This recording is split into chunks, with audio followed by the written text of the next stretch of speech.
الحمد لله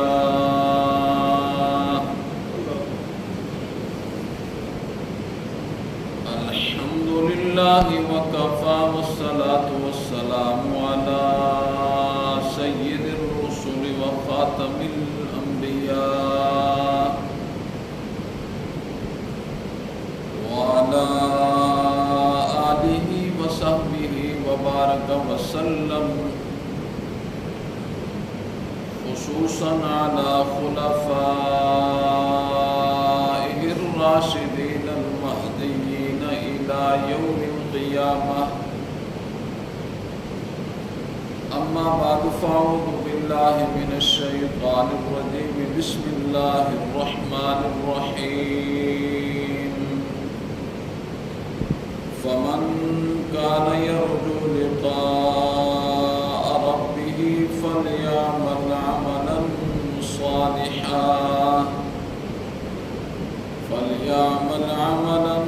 صالحا ولا يشرك بعبادة ربه أحدا.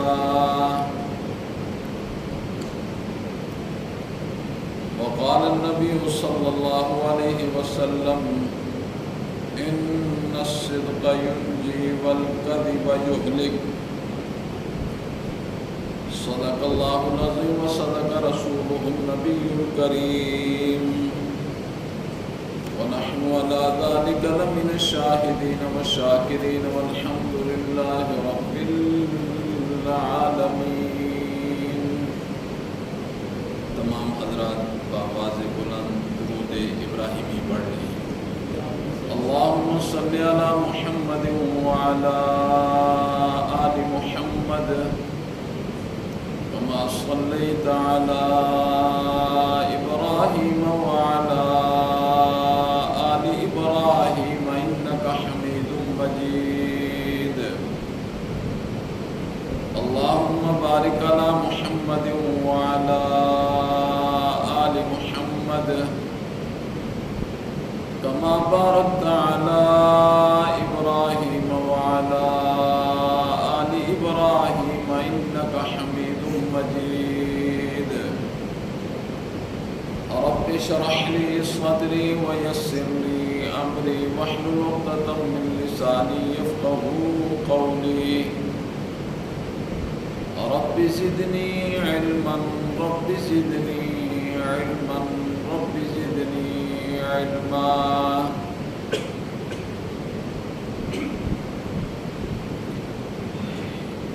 انتہائی قابل قدر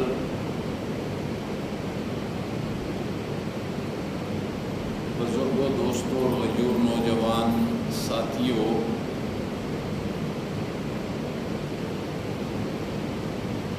خطبے کی جو آیت تلاوت کی گئی ہے سورہ کہف کی بالکل آخری آیت ہے.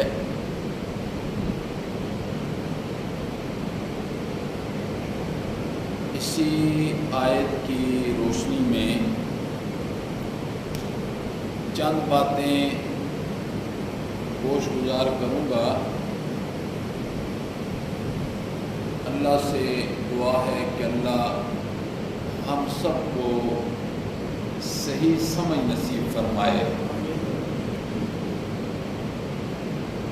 اور اللہ رب العزت ہمہ وقت ہمیں اپنے سے رہنمائی مانگنے کی توفیق نصیب فرمائے. کامیاب وہ بندہ ہے جو جس جگہ پہ چل رہا ہو اس کے اندر اپنے اللہ سے یہ دعا کرتا رہے: مولا جس راستے پر میں چل رہا ہوں، مولا مجھے نہیں پتہ ہے یہ راستہ کتنا ٹھیک ہے. مولا اگر میں ٹھیک ہوں تو مجھے اس راستے پر استقامت نصیب فرما. مولا اگر تیرے ہاں یہ ٹھیک نہیں ہے تو مولا میں تجھ سے رہنمائی مانگتا ہوں کہ مجھے صراط مستقیم کی رہنمائی کرتے ہوئے اس پر قائم دائم اور مستقیم رکھ۔ یہ کامیاب انسان کی علامت ہے۔ نبی پاک صلی اللہ علیہ وسلم کی حدیث ہے، آپ نے فرمایا اللہم ارنا الحق حقا وارزقنا اتباعہ وارنا الباطل باطلا وارزقنا اجتنابہ۔ اور فتن دور کے اندر اس دعا کا اہتمام ایک مومن بندے کے لیے کھانے اور پینے کی طرح ضروری اور لازمی ہے۔ مولا حق کو حق کر کے دکھا اور اس کی پیروی اور اتباع نصیب فرما۔ مولا باطل کو باطل کر کے دکھا اور پھر اس سے بچنے کی توفیق نصیب فرما۔ یہ دعا ایک مومن بندے کو کرتے رہنا چاہیے۔ وقت انتہائی مختصر رہ چکا ہے، اس لیے زندگی کا ایک دور ہوتا ہے، ایک وقت ہوتا ہے نادانی کا اور بے وقوفی کا۔ جب انسان جوں زندگی کے منازل طے کرتا ہے، اس کی عقل بھی دنیاوی اعتبار سے اگر کھلتی ہے تو پھر روحانی اعتبار سے بھی کھلنی چاہیے۔ سدا بار ایک جیسی انسان کی زندگی نہیں ہوتی ہے۔ ایک سدا بار ذات تو صرف عرش والے کی ہے، صرف عرش والے کی ذات ہے۔ اس لیے جس دنیا کے اندر اللہ نے انسان کو بھیجا ہے، وہ دنیا آج تک کسی نے فتح نہیں کی ہے۔ فتح صرف ان لوگوں نے کی ہے جنہوں نے اللہ کے محبوب پیغمبر امام الانبیاء حضرت سیدنا محمد الرسول اللہ صلی اللہ علیہ وسلم کی پیروی میں اور تابعداری میں مان کر زندگی گزاری ہے۔ انہیں اللہ دنیا کی بھی فتح نصیب فرما کے دنیا والوں کو دکھایا ہے، اور آخرت کی بھی فتح ان کے قدم چومے گی۔ یہ جو آیت میں نے تلاوت کی ہے، اس میں اللہ رب العزت نے ایک مومن بندے کے نام ایک پیغام چھوڑا ہے، فمن کان یرجو لقاء ربہ۔ لوگوں سن لو، جس بندے کو مجھ سے ملاقات کی امید ہے، فمن کان یرجو لقاء ربہ، اللہ نے فرمایا جو بھی میری ملاقات کی امید رکھتا ہے کہ مرنے کے بعد مجھے اللہ سے ملاقات ہو جائے، اللہ مجھے ملے، اللہ نے فرمایا وہ دو کام ضرور کرے گا۔ اس کے لیے دو شرائط ہیں۔ فمن کان یرجو لقاء ربہ، جو میری ملاقات کی امید رکھتا ہے، چاہتا ہے کہ میرے مرنے کے بعد مجھے اللہ ملے، اللہ سے میری ملاقات ہو، اللہ نے فرمایا پھر وہ دو کام کرے۔ نمبر ایک، فَلْيَعْمَلْ عَمَلًا صَالِحًا، وہ نیک عمل کرے۔ صرف عمل نہیں، نیک عمل کون سے ہیں؟ جن پر امام الانبیاء کی مہر ہے، وہ نیک عمل ہے۔ نمبر ایک، اللہ نے فرمایا جو میری ملاقات کی امید رکھتا ہے، فمن کان یرجو لقاء ربہ فلیعمل عملا صالحا۔ نمبر ایک، وہ عمل صالح کرے گا۔ نمبر دو، ولا یشرک بعبادت ربہ احدا، اللہ نے فرمایا وہ میری ذات میں، میری صفات میں، میرے افعال میں وہ غیر اللہ کو شریک نہیں ٹھہرائے گا۔ اگر میری ذات میں، میری صفات میں، میرے افعال میں اس نے غیر اللہ کو شریک ٹھہرایا اور وہ شرک سوئی کے ناکے کے برابر تھا، اللہ نے فرمایا میں نے اس کے اوپر جنت کو حرام کر دی ہے، میں نے حرام کر دی ہے۔ ہر صاحب عقل بندہ، ہر صاحب عقل انسان جس کے اندر عقل ہوتی ہے، وہ کیا کرتا ہے؟ وہ نقصان سے بچتا ہے۔ ہر عقل مند بندہ، دیکھو دنیا میں اگر کوئی بندہ کوئی بے وقوفی کا کام کر دے تو دوسرا بندہ اسے کہتا ہے کہ عقل کو بھی ہاتھ مارنا تھا نا، عقل کو ہاتھ کیوں نہیں مارا، تیری مت کدھر چلی گئی ہے، مت کو بھی ہاتھ مارتا نا، یہ عام لوگ روزانہ کہتے ہیں۔ تو صاحب عقل جو لوگ ہوتے ہیں، صاحب عقل، وہ نقصان والے کام کے قریب بھی نہیں جاتے اور فائدے والے کام کو اختیار کرتے ہیں۔ دنیاوی اعتبار سے بھی اگر کوئی بندہ یہ جانتا ہے کہ یہاں نقصان ہو جائے گا، وہ اس کے قریب نہیں جاتا۔ اور دنیا کا نقصان تو عارضی نقصان ہے، دنیا کا فائدہ عارضی فائدہ ہے، دنیا کی زندگی عارضی زندگی ہے، دنیا کی خوشی عارضی خوشی ہے، دنیا کا غم عارضی غم ہے، دنیا کی صحت عارضی صحت ہے، دنیا کی بیماری وہ عارضی بیماری ہے، یہ عارضی ہیں، سب ختم ہو جانا ہے۔ اور جو مانے پھر بھی ختم ہو جانا ہے، جو نہ مانے اس کا بھی ختم ہو جانا ہے۔ جب عارضی غم، عارضی پریشانی، عارضی نقصان کے بچنے کے لیے عقل کو استعمال کیا جاتا ہے تو اللہ رب العزت فرماتے ہیں دائمی جو نقصان ہے، ابد الاباد جو نقصان ہے، ایک عقل مند آدمی اس نقصان کو کبھی اپنے پلے باندھے گا، کبھی اپنے پلے نہیں باندھے گا۔ شرط یہ ہے کہ روحانی اعتبار سے عقل مند ہو، روحانی اعتبار سے کیا ہو، عقل مند ہو۔ اگر انسان بدعملی کرتا ہے یا شرک کرتا ہے، روحانیت میں طوفان برپا ہو جاتا ہے، جہالت برپا ہو جاتی ہے اس کی روحانیت کے اندر، پھر اسے کوئی پتہ نہیں چلتا، روحانی اعتبار سے وہ بے وقوف ترین انسان بن جاتا ہے جس کی روحانیت کے اندر شرک آ جاتا ہے، شرک آ جاتا ہے۔ یہ ایسی گندی بیماری ہے۔ اللہ نے فرمایا جو مجھ سے ملاقات کی امید رکھتا ہے فَلْيَعْمَلْ عَمَلًا صَالِحًا، تو وہ عمل صالح کرے گا، نمبر 1۔ نمبر 2، وَلَا يُشْرِكْ بِعِبَادَةِ رَبِّهِ أَحَدًا، وہ اپنے رب کے ساتھ کبھی کسی کو شریک نہیں ٹھہرائے گا۔ اور یہ نقصان اور یہ نجات یہ اخروی اعتبار سے ہے، دنیاوی اعتبار سے نہیں ہے، اخروی اعتبار سے۔ اور اصل نجات وہ ہے ہی اخروی اعتبار سے ہے، اور اصل ہلاکت وہ ہے ہی اخروی اعتبار سے ہے۔ لیکن جو بندہ دنیا کے اندر رہتے ہوئے نجات والے کام کرتا ہے، اللہ اسے یہاں بھی سکون نصیب فرماتے ہیں۔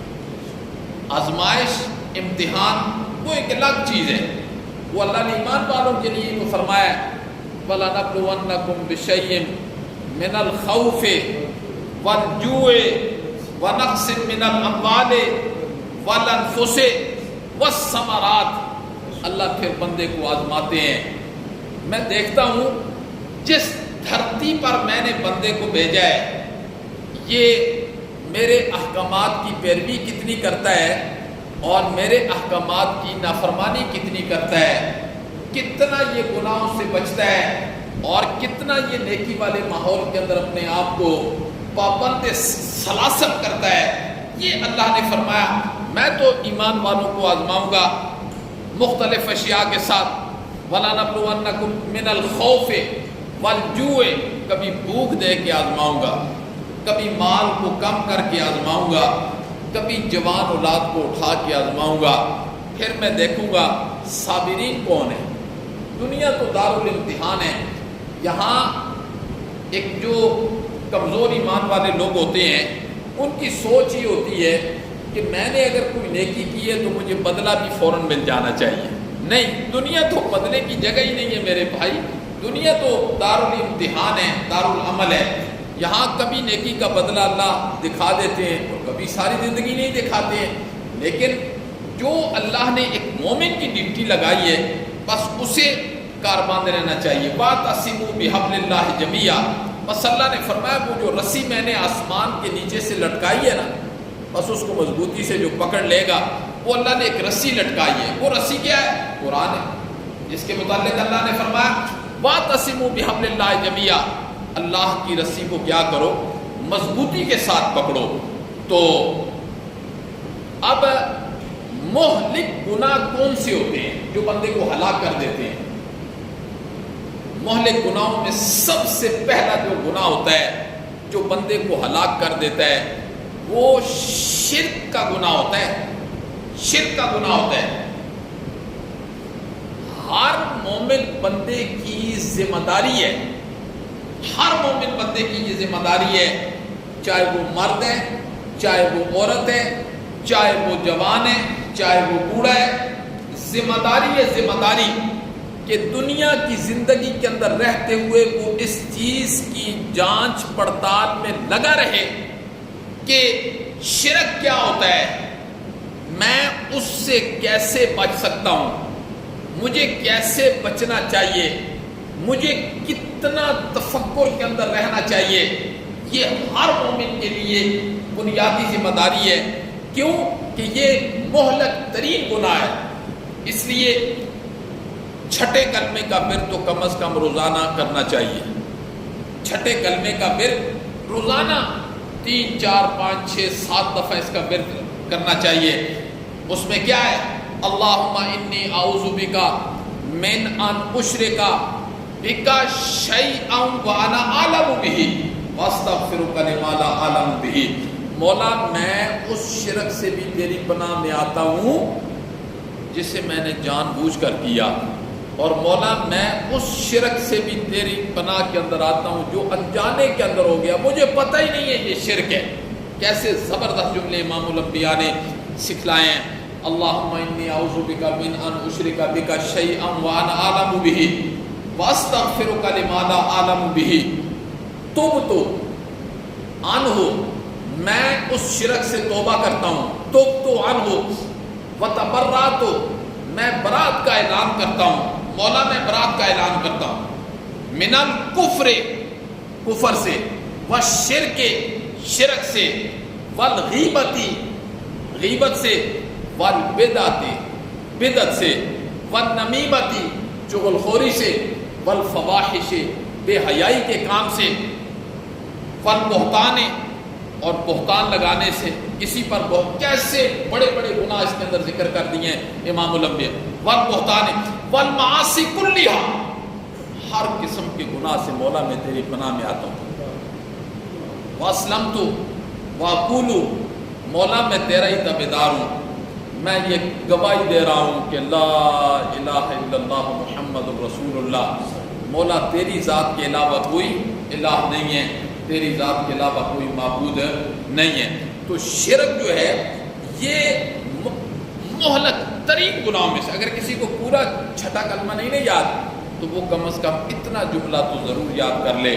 اللہم انی اعوذ بک من ان اشرک، اللہم انی اعوذ بک من ان اشرک.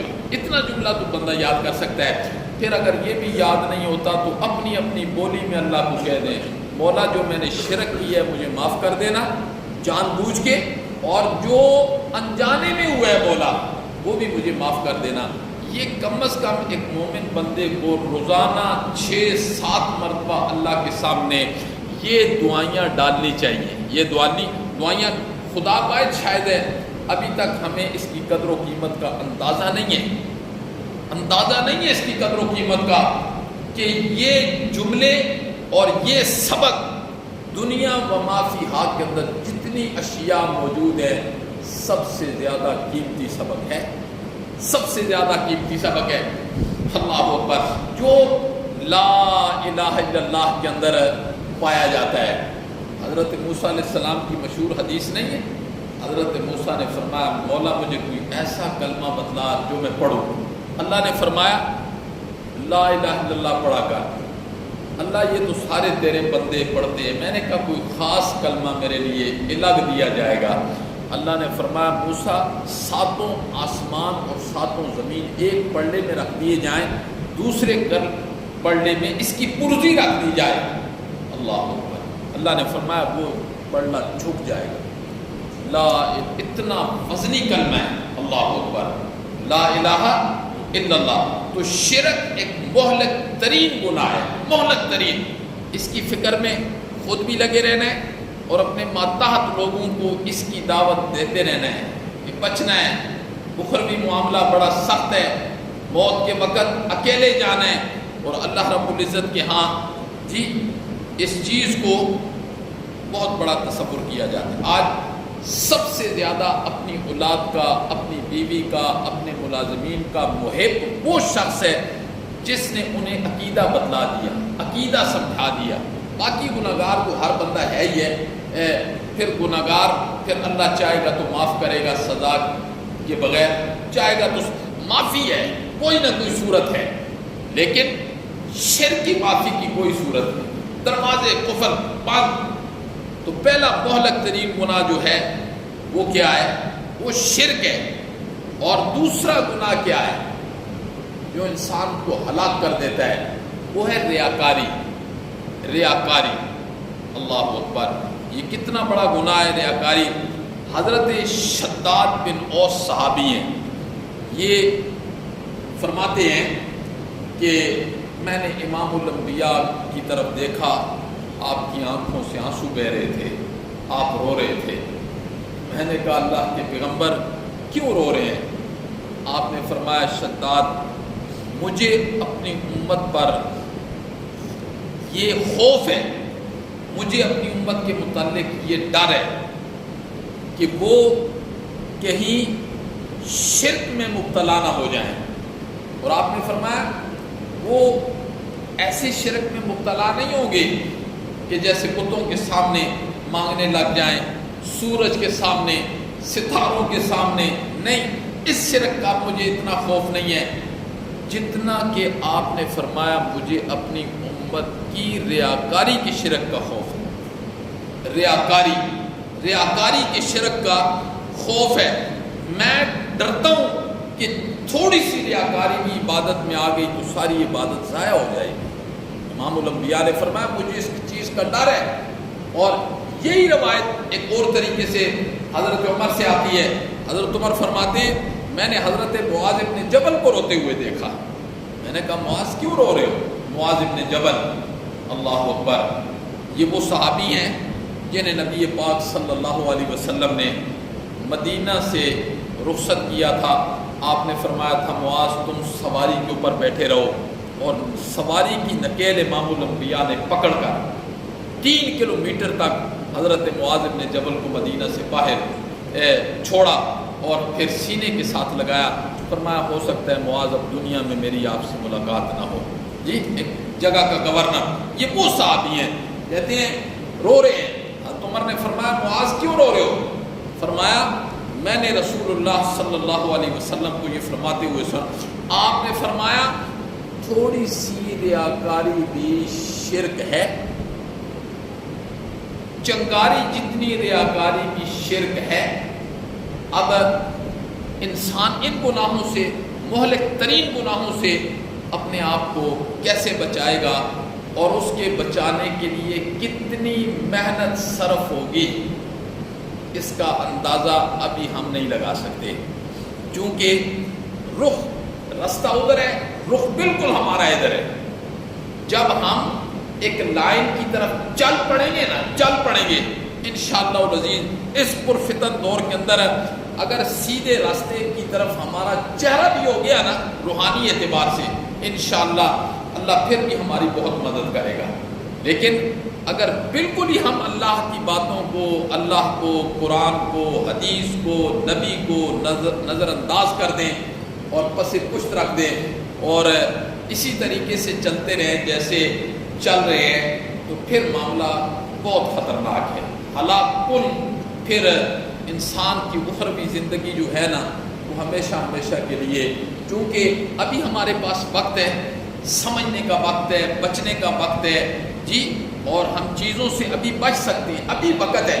پھر ہم وہاں کہیں گے کہ ایک مرتبہ مولا دنیا کے اندر بھیج دے, کبھی تیری نافرمانی نہیں کریں گے, لیکن وہاں یہ کہیں گے قرآن نے کہا ہے, لیکن پھر جو ہے نا بڑا مشکل حساب ہو جائے گا۔ ایک حدیث کو آج میں نے پڑھی، امام غزالی کی کتاب ہے، یقین جانیے رونگٹے کھڑے ہو گئے۔ حدیث جو پڑھی نا امام غزالی کی کتاب میں، امام غزالی کوئی چھوٹا انسان نہیں ہے، اللہ اکبر۔ میں کتاب کھولی، امام غزالی کی حدیث سامنے آئی نا، حدیث سنیں حدیث کیا ہے، اور راوی یہی حضرت معاذ بن جبل ہیں اس حدیث کے بھی۔ مزے کی بات یہ معاذ بن جبل ہیں جنہیں نبی پاک صلی اللہ علیہ وسلم نے رخصت کیا تھا، اور حضرت معاذ بن جبل فرماتے ہیں کہ نبی پاک صلی اللہ علیہ وسلم نے ارشاد فرمایا کہ اللہ رب العزت نے 7 آسمانوں کو پیدا کرنے سے پہلے 7 فرشتوں کو پیدا فرمایا۔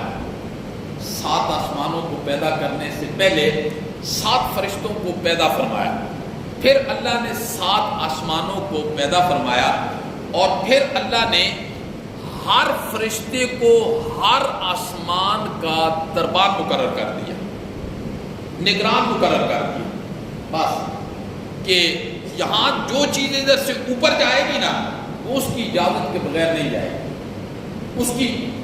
اس کی اجازت کے بغیر بالکل بھی نہیں جائے۔ اور چیز لے کے جانے والے کون ہوں گے؟ زمین کے فرشتے ہوں گے، زمین کے فرشتے۔ اور اوپر پہلے آسمان کا جو دربان ہے فرشتہ، اللہ رب العزت نے ہر فرشتے کے دماغ میں جو میموری فٹ کر دی ہے نا، وہ بڑی زبردست قسم کی میموری ہے۔ جس طرح آج یہ چیزیں سمجھنی کوئی مشکل نہیں ہے، پہلے دور میں کچھ لوگوں کی سمجھ میں باتیں نہیں آتی تھی، آج کے دور میں تو یہ سمجھنی بہت آسان ہے۔ کمپیوٹر کے اندر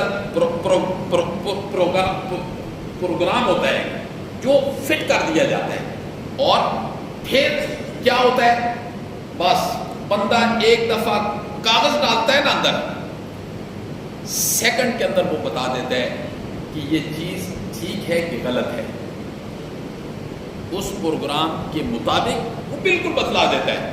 اب اللہ رب العزت نے اس فرشتے کے دماغ کے اندر جو میموری ہے اس کے اندر یہ چیز فٹ کر دی ہے۔ اللہ نے فرمایا بس اس کی یہ ڈیوٹی ہے۔ اور حدیث کے اندر کیا آتا ہے، امام الانبیاء نے فرمایا اتنا خوبصورت بندوں کے عمل ہوں گے، اتنے خوبصورت بندوں کے عمل ہوں گے جیسے ستارے نہیں ہوتے، ستارے رات کو جھرمٹ کے اندر چمک رہے ہوتے ہیں، خوبصورت ہوتے ہیں۔ فرمایا ایک بندے کے عمل اوپر جائے گا نا، اس فرشتے کی میموری میں یہ بات اللہ نے فٹ کر دی ہے کہ جتنا خوبصورت عمل بھی ہوگا، اگر اس میں غیبت والا عمل ہوگا نا وہ اوپر نہیں جا سکتے، وہ عمل اوپر نہیں جا سکتا۔ اگر غیبت والا کوئی عمل ہوگا نا، بڑے خوبصورت عمل ہیں، حج ہے، زکوٰۃ ہے، صدقات ہیں، خیرات ہیں، اس فرشتے کی میموری میں اللہ نے یہ چیز فٹ کر دی ہے کہ بس غیبت والا عمل اگر ہوگا تو کوئی عمل بھی نہیں جائے گا۔ اچھا، دوسرے آسمان کے فرشتے کے دماغ میں کون سی میموری فٹ کی ہے؟ اللہ نے فرمایا اچھا جی، ایک بندہ ایسا تھا جس کے عملوں میں غیبت نہیں تھی، اس نے اجازت دے دی، چونکہ جو چیز اللہ نے اس کے اندر رکھی تھی اس کے مطابق وہ عمل ٹھیک تھا، جانے دی۔ اگلے فرشتے کے دماغ میں اللہ نے کیا چیز فٹ کی ہے؟ عمل جتنا خوبصورت بھی ہو گیا، اگر اس میں تکبر ہوگا نا، تکبر، اب وہ اوپر نہیں جا سکتا، کوئی عمل اوپر نہیں جا سکتا۔ اور صرف اوپر ہی نہیں جا سکتا بلکہ وہاں سے اللہ نے اس فرشتے کی ڈیوٹی لگائی ہے کہ جو زمین سے فرشتے لے کر جاتے ہیں نا، وہ فرشتہ کہتا ہے اس عمل کو اس کے منہ پر مار دو، اس کے منہ کے اوپر مار کے آ جاؤ۔ اللہ کو تم عملوں سے خریدنا چاہتے ہو، اور بھائی اللہ کو نمازوں سے خریدنا چاہتے ہو، روزوں سے خریدنا چاہتے ہو، اللہ کی قیمت نماز اور روزہ نہیں ہے، جاؤ اس کے منہ پر مار کے آ جاؤ۔ جو دوسرے آسمان کے جو فرشتہ ہے، جو نگران ہے، اس کے دماغ کے اندر اللہ نے یہ میموری فٹ کر دی ہے کہ تکبر والا عمل اگر اس کے عملوں میں ہوگا تو کوئی عمل نہیں جائے گا، اس کے منہ پر مار دو۔ اور جو تیسرے آسمان پر فرشتہ ہے، تیسرے آسمان، اس کے دماغ میں اللہ نے کون سی میموری فٹ کی ہے؟ اگر کسی نے دنیا کے لیے عمل کیا ہے نا، دنیا کو راضی کرنے کے لیے عمل کیا ہے، اللہ نے فرمایا اس کو اوپر نہیں جانے دینا، کوئی عمل نہیں۔ وہ یہ ہے نا، بندہ کوئی نیکی کا کام کرتا ہے جی، اور نیت کیا ہوتی ہے؟ دنیا راضی ہو جائے۔ ایک بندہ علم پڑھتا ہے کس لیے؟ میں دنیا کماؤں گا، میں دنیا کو، تو اگر اس کے اعمال کے اندر وہ دنیا والا عمل ہوگا تو تیسرے آسمان کا فرشتہ اوپر نہیں جانے دے گا۔ اب آپ نے سارے عمل دیکھنے، اگر عمل میں غیبت ہے تو پہلے آسمان سے ریجیکٹ ہو جائے گا، اگر غیبت نہیں ہے، تکبر ہے، تو دوسرے آسمان سے گر جائے گا، اگر غیبت بھی نہیں ہے، تکبر بھی نہیں ہے، اس کے اعمال میں دنیا داری ہے، وہ تیسرے آسمان سے گر جائے گا، تیسرے آسمان سے اس کے منہ پر عمل کو مار دیا جائے گا۔ اور جو چوتھا آسمان ہے اس پر اللہ نے جو فرشتہ مقرر کیا نا، اس کے دماغ کے اندر جو میموری اللہ نے فٹ کی ہے وہ کیا ہے؟ اللہ نے فرمایا جس کے عملوں میں عجب ہوگا نا، عجب، بس اس کے اعمال کو نیچے پھینک دینا۔ عجب کسے کہتے ہیں؟ ایک ہوتا ہے تکبر کا مطلب یہ ہوتا ہے کہ اپنے مقابلے میں دوسرے کو کم تر سمجھنا، گھٹیا سمجھنا، ذلیل سمجھنا، اسے تکبر کہا جاتا ہے۔ اور عجب کیا ہوتا ہے؟ عجب میں دوسرے کو گھٹیا اور کم تر نہیں سمجھا جاتا، بالکل نہیں سمجھتا، نہ دوسرے کو کم تر سمجھتا ہے، نہ گھٹیا سمجھتا ہے، نہ ذلیل، کچھ بھی نہیں سمجھتا، لیکن وہ جو نیک کام کر رہا ہوتا ہے نا، وہ کہہ رہا ہوتا ہے میں بڑا نیک کام کر رہا ہوں۔ عجب یہ تو اللہ نے فرمایا چوتھے آسمان پر جو فرشتہ ہے اس کے دماغ میں ہم نے یہ میموری فٹ کر دی ہے، جس کے اندر عجب ہوگا نا اس کے سارے اعمال کو نیچے پھینک دینا ہے۔ اور پانچویں آسمان پر جو فرشتہ مقرر ہے اس کے دماغ کے اندر میموری کیا ہوتی ہے؟ اس کے دماغ میں یہ میموری اللہ نے فٹ کر دی ہے کہ جس کے اعمال میں حسد ہوگا نا، حسد، جس کے عملوں میں حسد ہوگا اس کے عملوں کو اوپر نہیں جانے دینا۔ سوال ہی نہیں پیدا ہوتا کہ جس کے عملوں میں وہ گناہ ہے وہ اس کے عمل اوپر چلے جائیں، نہیں ہو سکتا، دھرتی اوپر نیچے ہو جائے گی، لیکن وہ اوپر نہیں۔ دیکھو ہمارے پاسپورٹ میں کتنی سی غلطی ہوتی ہے، کتنی سی، ایک کو آئی لکھ دیا، آئی کو اے لکھ دیا، کیسے ریجیکٹ کر دیتے ہیں؟ سوال ہی نہیں پیدا ہوتا کہ وہ ایئرپورٹ کے اندر داخل ہو جائے۔ یہ تو انسانوں کا نظام ہے میرے بھائی، اللہ کا نظام۔ تو پانچویں آسمان پر جو فرشتہ ہے اس کے دماغ میں اللہ نے میموری فٹ کر دی ہے کہ جس کے عمل کے اندر حسد ہوگا نا، عمل خوبصورت ہے بہت، وہ اوپر نہیں جانے دے گا، وہ کہے گا مارو اس کے منہ پر، اللہ کو نہیں ضرورت ہے۔ اب آپ نے سارے یاد رکھنے ہیں۔ پہلے میں آ گیا غیبت، دوسرے آسمان پر ہے تکبر، اور تیسرے والے میں دنیا کے لیے عمل، اور چوتھے آسمان پر عجب ہے، اور پانچویں آسمان پر جو فرشتہ ہے وہ حسد والے عمل کو اوپر نہیں جانے دے گا، حسد۔ اور جو چھٹے آسمان والا فرشتہ ہے، چھٹا، وہ اس کے عملوں میں دوسروں کی مصیبتوں پر خوش ہونے والا، دوسروں کی مصیبتوں پر خوش ہونے والا۔ یا کسی پر مصیبت آ گئی ہے، وہ تنہائیوں میں بیٹھ کر کہتے ٹھیک ہے اس پر آنی چاہیے تھی۔ دوسروں کی مصیبتوں پر خوش ہونے والا جو بندہ ہے نا، اس کے عملوں میں اگر یہ چیز ہو گئی، سوال ہی نہیں پیدا ہوتا کہ اس کے عمل چھٹے آسمان سے اوپر چلے جائیں۔ وہ بھی کہتا ہے مارو اس کے منہ پر، اللہ کو ضرورت نہیں ہے۔ اور ساتویں آسمان پر اللہ اکبر جو داروغہ ہوتا ہے، اس کے دماغ کے اندر اللہ نے کون سی میموری فٹ کی ہے؟ بس وہ عملوں کے اندر دیکھتا ہے۔ اللہ نے فرمایا ریاکاری والا عمل اگر اس کے اندر ہوگا نا، ریاکاری والا عمل، بس اس کے عملوں کو اوپر نہیں جانے دینا۔ اگر ریاکاری والا، اب دیکھو یہ کون ہے بندہ، اس کے عملوں میں غیبت بھی نہیں ہے، اس کے عملوں میں تکبر بھی نہیں ہے، اس کے عملوں میں دنیا داری والا ماحول بھی نہیں ہے، اور اس کے عمل کے اندر عجب بھی نہیں ہے، تبھی تو وہ ساتویں آسمان تک پہنچا ہے نا۔ اس کے عملوں کے اندر حسد بھی نہیں ہے، اس کے اعمال میں ریاکاری آ گئی ہے، اس کے عملوں کے اندر خوشی والا ماحول بھی نہیں ہے کہ دوسروں کو مصیبت میں دیکھ کر خوش ہونا۔ یہ تو یقین جانیے اس سے کون بندہ پاک ہے؟ اللہ، ہر بندہ۔ تو جو ساتویں آسمان والا ہے، ریاکاری آ گئی، سوال ہی نہیں پیدا ہوتا۔ اب یہ 7 چیزیں ہیں. سب سے پہلے غیبت ہے، نمبر 2 تکبر ہے، نمبر 3 عمل دنیا کے لیے نہ کیا جائے، نمبر 4 عجب ہے جی، اور نمبر 5 حسد ہے، دوسروں پر خوش ہونا ہے، ریاکاری ہے. بندہ ان اعمال سے باہر نکل جائے نا، سمجھ جائے وہ مومن بن گیا. ان اعمال سے ہم تو مسجد سے باہر نکلتے ہیں تو ساری کہانی ختم ہو جاتی ہے، ساری کہانی ختم ہو جاتی ہے. ہم یہ سمجھتے ہیں ہم نے نماز پڑھ کے اللہ کو توڑ لیا ہے، نعوذ باللہ، اللہ کو خرید لیا ہے. ایسی کوئی بات نہیں ہے. امام غزالی کی اس حدیث کو میں نے پڑھا، کیمیاء سعادت ان کی کتاب ہے، رونگٹے کھڑے ہو گئے. میں نے کہا مولا جی کیا بنے گا ہمارا؟ یہ کس سے کہانیاں تو نہیں ہے، یہ کس کے لیے ہے؟ وہ بھائی یہ چیزیں قرآن اور سنت، وما خلقت الجن والانس الا لیعبدون، یہ تو جنوں اور انسانوں کے لیے ہے. تو عمل کو خالص کرنا، عمل کو خالص عمل کرنا یہ کوئی آسان بات نہیں ہے کہ عمل کریں ہم پھر اس میں غیبت کی ملاوٹ نہ ہو، عمل کریں اس میں تکبر کی ملاوٹ نہ ہو، عمل کریں اس میں عجب کی ملاوٹ نہ ہو، اس میں دنیا داری کی ملاوٹ نہ ہو، اس میں حسد کی ملاوٹ نہ ہو. یہ شرط لگائی اللہ نے، فمن کان یرجو لقاء ربہ فلیعمل عملا صالحا. یہ جو اللہ شرائطیں لگاتے ہیں یہ ویسے لگا دیتے ہیں، اللہ نے شرطیں لگائی ہیں.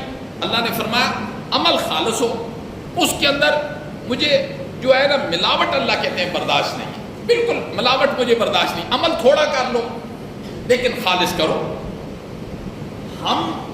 ہم نے کبھی ضرورت بھی محسوس نہیں کی ہے اللہ کی ذات کے متعلق، اللہ کی ذات کے متعلق ضرورت بھی محسوس نہیں کی ہے کہ کون سا عمل جو ہے نا خالص ہوتا ہے، کون سا عمل ملاوٹ والا ہوتا ہے. نہیں، دنیا کے متعلق ہم کہتے ہیں برانڈ کون سا اچھا ہوتا ہے، ڈاکٹر کون سا اچھا ہوتا ہے، انجینئر کون سا اچھا ہوتا ہے، آرکیٹیکٹ کون سا اچھا ہوتا ہے. یہ دنیا کے متعلق ہم یہ باتیں سوچتے ہیں، اللہ کے متعلق کبھی. لیکن سنیے اللہ کیا کہتے ہیں. اللہ کہتے ہیں انسان وَإِنَّ لَكُمْ فِي الْأَنْعَامِ لَعِبْرَةً نُسْقِيكُم مِّمَّا فِي بُطُونِهِ مِن بَيْنِ فَرْثٍ وَدَمٍ لَبَنًا خَالِصًا سَائِغًا لِلشَّارِبِينَ. اللہ نے فرمایا انسان ہر چیز تیرے لیے میں نے پیدا کی ہے، اور تجھے میں نے کس کے لیے پیدا کیا ہے؟ پھر اللہ کہتے ہیں انسان یہ دیکھنا میں نے تیری نازک طبیعت کا کتنا خیال کیا ہے. اللہ نے فرمایا وَإِنَّ لَكُمْ فِي الْأَنْعَامِ لَعِبْرَةً. اللہ نے فرمایا بھینس میں تیرے لیے عبرت ہے، اونٹنی میں تیرے لیے عبرت ہے، بکری میں تیرے لیے عبرت ہے، بھیڑ میں تیرے لیے عبرت ہے. اللہ کہتے ہیں وَإِنَّ لَكُمْ فِي الْأَنْعَامِ لَعِبْرَةً، بھینس میں تمہارے لیے عبرت ہے. بھینس کا رنگ کیسا ہوتا ہے بولو؟ ہے سیاہ رنگ ہوتا ہے. دودھ کا رنگ کیسا ہوتا ہے؟ سفید ہوتا ہے. اللہ کیا کہتے ہیں وَإِنَّ لَكُمْ فِي الْأَنْعَامِ لَعِبْرَةً نُسْقِيكُم مِّمَّا فِي بُطُونِهِ مِن بَيْنِ فَرْثٍ وَدَمٍ لَبَنًا خَالِصًا. اللہ کہتے ہیں وہ بھینس ہے، چارہ تم نے ڈالا، وہ اس کے میدے میں گیا، ہم نے وہاں ایک مشین لگائی ہے، گوبر نیچے ہو گیا، غذا اوپر آ گئی، ہم نے میدے سے دھکا مارا تو وہ جگر کے اندر چلی گئی. پھر اللہ کہتے ہیں جگر میں ہم نے ایک مشین لگائی جس نے غذا پر کام کیا، پھر کچھ کا خون بنا دیا اور کچھ کا دودھ بنا دیا، دھکا دیا خون کو، وہ دل کے اندر چلا گیا، پھر ہم نے دھکا دیا جگر سے دودھ کو، وہ تھنوں کے اندر آ گیا. اللہ کہتے ہیں یہ بھی تو دیکھنا، گوبر کا رنگ گدلا ہے، بدبودار ہے، خون کا رنگ سرخ ہے، پھر ناپاک ہے.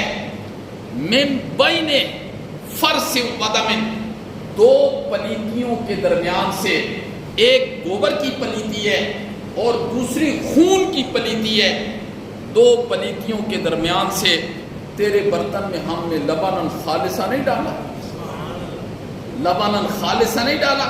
اللہ کہتے ہیں سوچ ذرا، کبھی دودھ کے اندر گوبر کی آمیزش محسوس کی ہو تو نے؟ دودھ کے اندر کبھی خون کی رنگت محسوس کی ہو؟ اگر تو دودھ میں گوبر کی اور خون کی بدبودار چیزوں کی آمیزش کو محسوس کرے تو اسے تو منہ پر لے کر نہیں جاتا.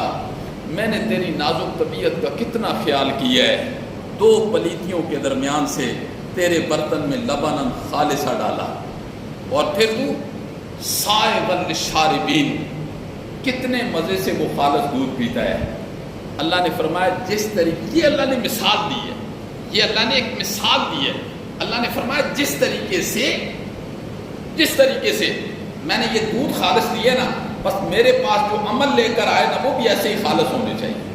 دوسری جگہ اللہ نے حکم دیا وَمَا أُمِرُوا إِلَّا لِيَعْبُدُوا اللَّهَ مُخْلِصِينَ لَهُ الدِّينَ, میں نے تمہیں حکم دے دیے عمل جتنا بھی میرے پاس لے کے آؤ, سب سے پہلا عمل وہ توحید والا ہے, اس میں ملاوٹ نہیں برداشت کروں گا. سوال ہی نہیں پیدا ہوتا ان اللہ لا یغفر ان یشرک بہ ویغفر ما دون ذلک لمن یشاء, یہ تو اللہ نے فیصلہ کر دیا. اور سورۃ النساء میں اس آیت کو اللہ 2 مرتبہ لے کر آئے ہیں, 2 مرتبہ. اللہ نے فرمایا مشرک کی مغفرت میں نہیں کروں گا. یہ تو اللہ کا جو ہے نا فیصلہ ہے, اور اٹل فیصلہ ہے. اللہ نے فرمایا یہ میری غیرت کا مسئلہ ہے جی, کہ اور مشرک اللہ کو مانتا ہے, یہ ذہن میں رکھنا. مشرک جتنا اللہ کو مانتا ہے نا, آپ حیران رہ جائیں قرآن پڑھ کے. اگر مشرک اللہ کو نہ مانے تو پھر شریک کس کے ساتھ کرے؟ اس نے پہلے اللہ کو مانا ہے تو اللہ کے ساتھ شریک کیا ہے نا. اگر اللہ کو نہیں مانتا تو پھر شریک اس نے کس کے ساتھ کیا ہے؟ تو مشرک اللہ کو مانتا ہے اور بڑے دھڑلے کے ساتھ مانتا ہے, تبھی تو وہ اللہ کے ساتھ شریک کرتا ہے. اسی لیے اس کو کہتے ہیں مشرک, شریک کرنے والا, شریک کرنے والا. اگر اللہ کو نہیں مانتا تو پھر شریک اس نے کس کا کیا ہے؟ اللہ کو پہلے مانتا ہے پھر وہ اللہ کا شریک کرتا ہے. تو اللہ نے فرمایا جب میرے ساتھ وہ کسی کو شریک ٹھہرا دے گا نا, بس وہ چلا گیا ہے, اس کے اوپر میں نے جہنم کی مہر لگا دی ہے. انما المشرکون نجس, مشرک بہت گندا ہوتا ہے, بہت گندا ہوتا ہے. اس لیے میرے بھائی ہم نے اللہ رب العزت کی طرف توبہ کرنی ہے. اور یہ جو دل اللہ نے انسان کے سینے کے اندر رکھا ہے نا, دل, یہ دل, اس کو میں کس کے ساتھ تشبیہ دوں؟ جو لینز ہوتا ہے نا, لینز کے اندر 2 خوبیاں ہونی چاہیے, پھر وہ بڑا اعلیٰ قسم کا تصور کیا جاتا ہے. ایک تو لینز کے اندر قوت بہت زیادہ ہونی چاہیے, نمبر 2 وہ صاف ہونا چاہیے. لینز کے اندر جتنی قوت ہوگی اور جتنا صاف ہوگا, وہ ہزاروں میل دور کی چیز کو بھی تمہیں یہاں بتا دے گا. بتاتے کہ نہیں بتاتے آپ جی؟ 8 کلومیٹر دور ہے, 10, یہ تو عام ہم نے دیکھے ہیں, 10 کلومیٹر دور کے لینس, دور کی چیز کو وہ یہاں دکھا دیتا ہے. اور جو سائنسدان ہیں ان کے پاس کیسے لینس ہوتے ہیں, تو یہ دل جو ہے نا, دل یہ لینس کی مانند ہوتا ہے. ایک اس کے اندر قوت جتنی ہوگی اسے اللہ کی قدرتیں نظر آئیں گی. نمبر 2 وہ صاف ہوگا. کیا مطلب؟ یعنی برائیوں سے پاک ہوگا. چونکہ انسان جو گناہ کرتا ہے, امام الانبیاء نے فرمایا ایک بندہ گناہ کرتا ہے, اس کے دل پر 1 نقطہ 2 نقطہ 3, یہاں تک کہ کلا بل رانا علی قلوبہم, یہاں تک کہ اس کا سارا دل کیا ہو جاتا ہے؟ سیاہ ہو جاتا ہے. جب ایک چیز آ گئی, اس کی قوت کے اندر فرق آ گیا, تو ظاہر ہے جب دل بالکل صاف ہوگا کس سے؟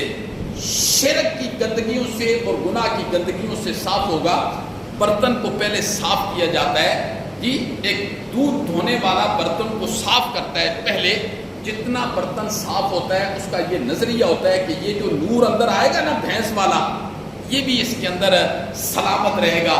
اگر وہ برتن ہی گندا ہوگا تو وہ نور بھی اندر آئے گا نا, تو وہ نور بھی پھٹ جائے گا پھر, اور ایسا پھٹے گا, پھٹے ہوئے دودھ کا پھر گھی بھی نہیں نکلتا ہے, پھٹے ہوئے دودھ کی لسی بھی نہیں, کچھ بھی نہیں بنتا ہے. تو ایک تو دل کو گناہوں سے پاک رکھنا, پاکی والی مضبوطی دینا, اللہ اکبر. اور پھر جب یہ اس کے اندر یہ مضبوطی آ جائے گی, گناہوں سے پاک ہوگا اور صاف ہوگا, پھر یہ اللہ کی قدرتوں کو ایسے دیکھے گا امام الانبیاء نے کیا ارشاد فرمایا؟ اتقوا فراست المومن فإنه ينظر بنور اللہ، مومن کی فراست سے بچ جا، وہ اللہ کے نور سے دیکھتا ہے۔